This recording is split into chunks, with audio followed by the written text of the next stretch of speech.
নমস্কার।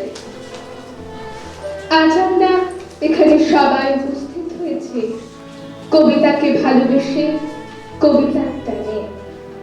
তাই এখানে উপস্থিত সকল গুরুজনদের আমার প্রণাম এবং ছোটদের ভালোবাসা। আজ আমরা এখানে উপস্থিত হয়েছি আরো একটি কারণে। আজ স্বামী বিবেকানন্দের 163তম জন্মদিন এবং আমাদের কবি কথার জন্মমাস। স্বামী বিবেকানন্দের প্রতি শ্রদ্ধার্ঘ্য নিবেদন করে আমি আমার পরিবেশনা শুরু করছি। কবিগুরু রবীন্দ্রনাথ ঠাকুরের কবিতা কৃপণ। আমি ভিক্ষা করে ফিরতেছিলেন গ্রামের পথে পথে, তুমি তখন চলেছিলে তোমার স্মরণ মধ্যে।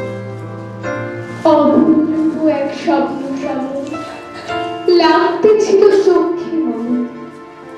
কি বিচিত্র শোভা তোমার, কি বিচিত্র সাজ।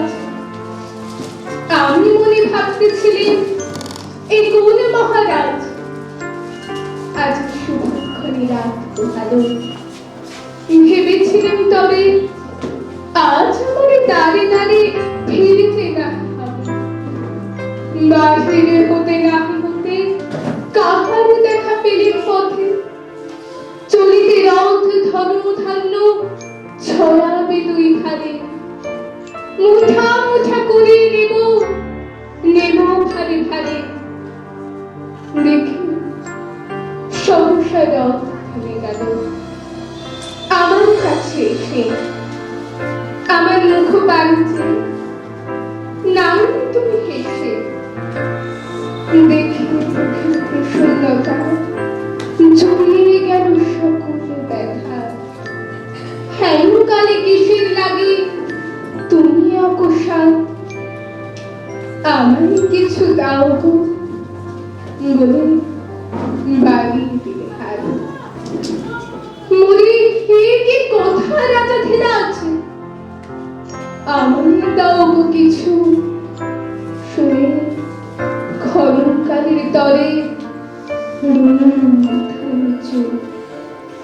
তোমার কি বা অভাব আছে ভিখারি ভিক্ষুকের কাছে। এ কেবল কৌতুকের বসে আমায় প্রবঞ্চনা। ঝুলি হতে দিলেন তুমি একটি ছোট কলা। জবে পাত্রখানি ঘরে এনে উজাড় করি। হে কি ভিক্ষা মাঝে একটি ছোট সোনার কণা দেখি। দিন যারা আছে ভিখারিরে স্বর্ণ হয়ে উঠে।